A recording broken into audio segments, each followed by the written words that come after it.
I'm the retired principal of Government ITI. Basically, I'm electrical engineer. I have been worked as an electrical engineer at Koyna Hydroelectric Project for 2 years. 1 year at Chandrapur Thermal Power Station. Then after I joined to Government Technical College and worked as a lecturer for 13 years.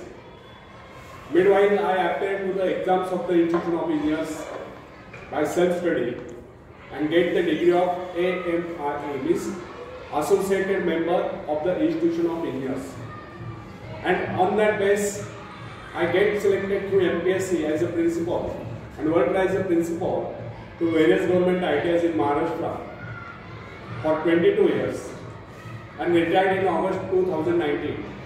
And this is my hobby, to deliver motivational speeches to Indian youth. So today I am speaking on self-reliance, means आत्मनिर्भरता. तो friends, आपने lockdown period में अपने आदरणीय प्रधानमंत्री Narendra Modi sir, इन्होंने आत्मनिर्भर भारत इस विषय पर स्पीच दिया था, शायद आपने सुना हो. तो भारत आत्मनिर्भर कब बनेगा? एकजुट होगा तब. पैकेज डिक्लेयर करने से बन सकता है कि भारत आत्मनिर्भर? उसके लिए क्या करना पड़ेगा? भारत का हर नागरिक, हर युवक, हर युवती आत्मनिर्भर बनेगी, तभी भारत आत्मनिर्भर बनेगा. और इसी विषय पर मैं बोलने वाला हूं.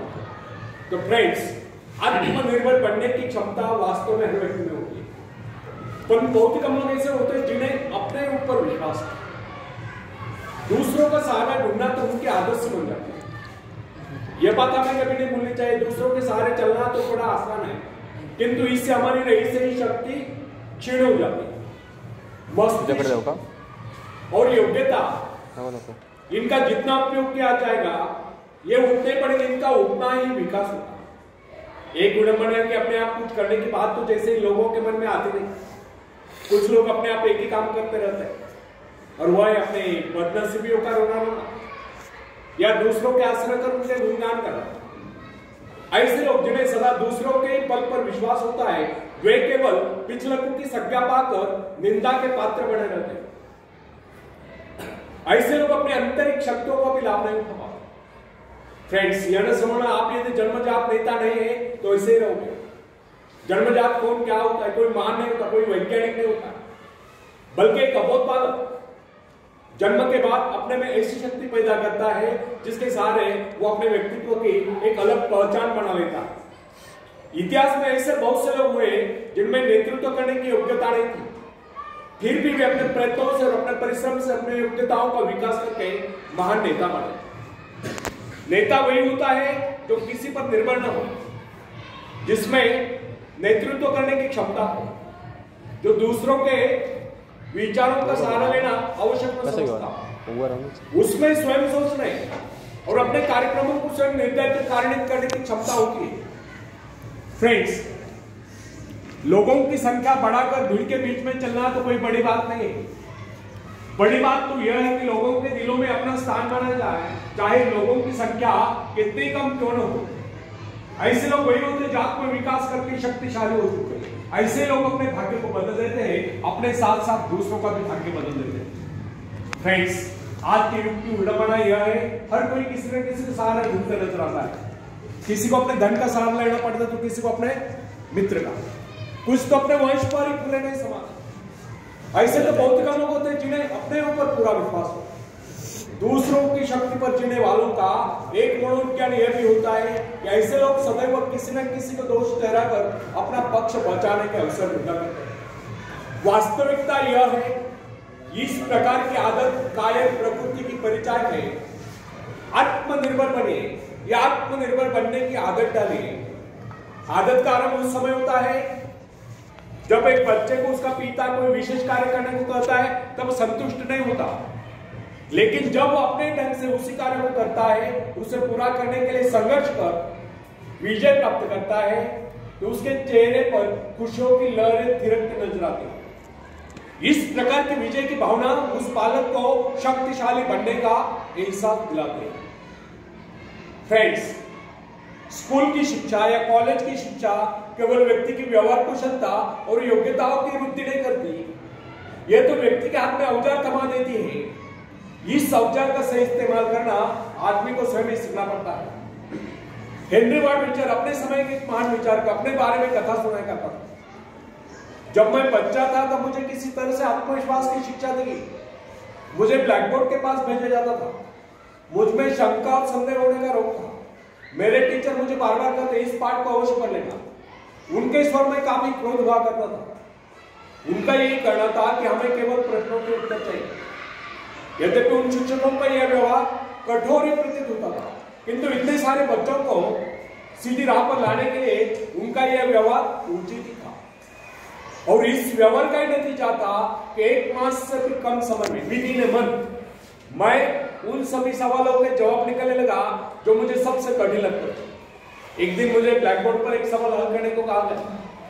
जैसे मैंने सवाल को किया, टीचर बड़े कठोर अंदाज में बोले बिल्कुल कर। अब मेरे पश्चात उन्होंने किसी दूसरे छात्र को बुलाकर उसी सवाल को करने को कहा। उसने उसी तरीके से सवाल को किया जिस तरीके से मैंने किया था।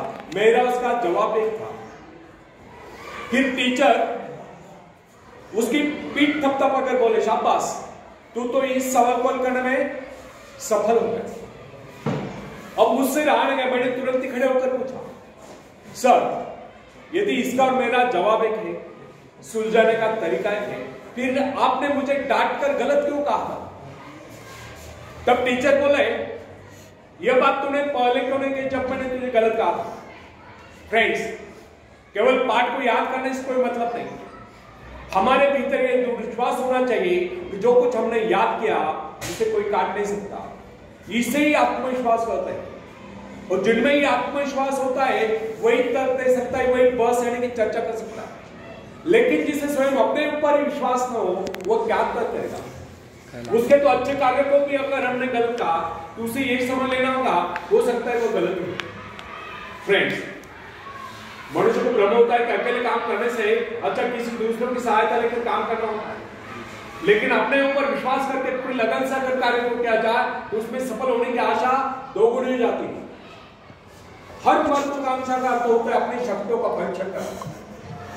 लेकिन दूसरों की नकल करना, दूसरों पर निर्भर रहने से व्यक्ति में दुर्बलता ही तो आती है। शक्ति तो हमारे स्वयं के मेहनत करने से आती है।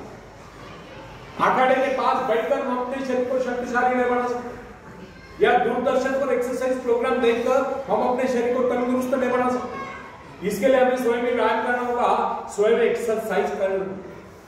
फ्रेंड्स, यदि आप जीवन में सफलता चाहते हैं तो इसके लिए आपको स्वयं ही प्रयास करना होगा। स्वयं उस रास्ते पर चलना होगा जो आपको उन्नति को ले जाता है, और वह रास्ता है आत्मविश्वास का। अपनी शक्ति को पहचान कर आप सफलता प्राप्त कर सकते हैं, या अपनी योग्यता को बढ़ाकर आप सफलता प्राप्त कर सकते हैं। मगर यदि आप ये सोचते हो कि संसार में कोई दूसरा व्यक्ति काम कर रहे और सफलता हमें प्राप्त हो, तो ऐसे कैसे हो सकता है? जो लोग बच्चों को इस प्रकार जीवन क्षेत्र में उतरना चाहते हैं कि वे बिना किसी संघर्ष के, बिना कोई कष्ट उठाए आगे बढ़े, तो वे उनकी राह में कांटे बिछाते हैं। संतान को ऐसा बनाना कि वह किसी भी प्रकार के संघर्ष का सामना करने में अयोग्य हो, तो इसका सीधा अर्थ यह हुआ कि वे लोग अपनी संतान का भविष्य शुरू से बिगाड़ रहे हैं। संतान को सुख और ऐश के झूले में झुलाने वाले माँ बाप संतान के सबसे बड़े दुश्मन होते हैं।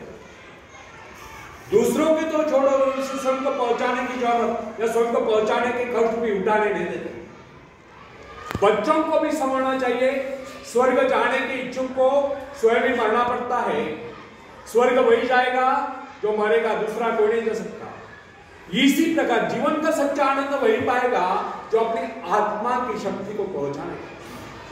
फ्रेंड्स, यदि आप किसी कार्य में कामयाबी चाहते हो तो उसके पीछे अपनी पूरी शक्ति लगा देना। नवयुवकों का स्वभाव होता है सड़ना, सीखना, अनुसरण करना। लेकिन अगर उनके अभिभावकों द्वारा या माँ बाप के द्वारा बचपन से सारे इशारा देकर उन्हें जीवन संघर्ष के लिए हतोत्साहित किया गया हो, निराश किया गया हो, तो इसका परिणाम यह निकलता है कि वे अकेले चलना भूल जाते हैं। उनकी हालत पैसा के ऊपर चलने वाली हो जाती है। फिर तमाम उम्र में बिना किसी सहारे के चले नहीं पाते। इसलिए फ्रेंड्स, यदि जीवन में कुछ करना चाहते हो, कुछ बनना चाहते हो, तो अपनी सहायता स्वयं करें। नहीं कहीं नहीं, किसी की सिफारिश और प्रभाव से आगे बढ़ने के प्रयत्न आपके भविष्य को नष्ट कर देंगे।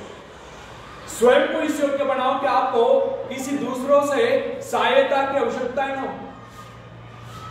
अपने भीतर अतः साहस और विश्वास जगाइए। आनंद तो उसी उन्नति में आता है जो स्वयं के द्वारा प्राप्त हो। दूसरों के भरोसे, उनकी सहायता से आगे बढ़कर अपने को अपंग बनाने का क्या उपाय हो सकता है? इससे तो मनुष्य की अपनी सारी शक्तियां दम तोड़ देती है, अपनी बुद्धि कुंद हो जाती है। जो दूसरों की सहायता का मोहताज बना रहता है, जो अपना हाथ तक नहीं ला सकता, वो क्या कर सकता है?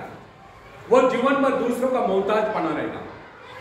ना उनमें आत्मविश्वास आता है, ना वे स्वयं के भरोसे आगे बढ़ पाते हैं। उनका तो भविष्य ही अंधकार में रहता है। स्टॉप। हे बघा मित्रांनो, तो ताज नहीं होते, बिना मेहनत के तक तो ताज नहीं होते। ढूंढ लेते हैं जुगनू अंधेरे में भी मंजिल, ढूंढ लेते हैं जुगनू अंधेरे में भी मंजिल, क्योंकि वे किसी बाहरी रोशनी के मोहताज नहीं होते, वे स्वयं प्रकाशित होते। धन्यवाद।